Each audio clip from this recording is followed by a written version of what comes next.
Hey guys, welcome back to TechMan. Today, let me show you how to get Crossbow in Archero 2. To get the Crossbow in Archero 2, you'll mainly need to rely on the gear chest.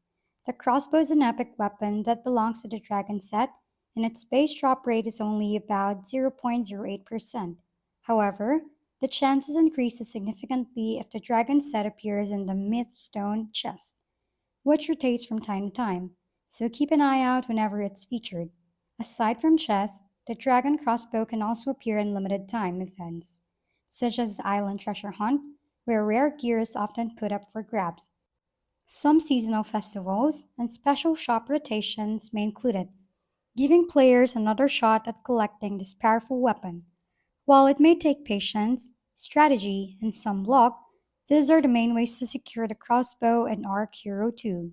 If we've been helpful, kindly give us a thumbs up and don't forget to hit the subscribe and bell button for more contents. For any questions and suggestions, comment down below.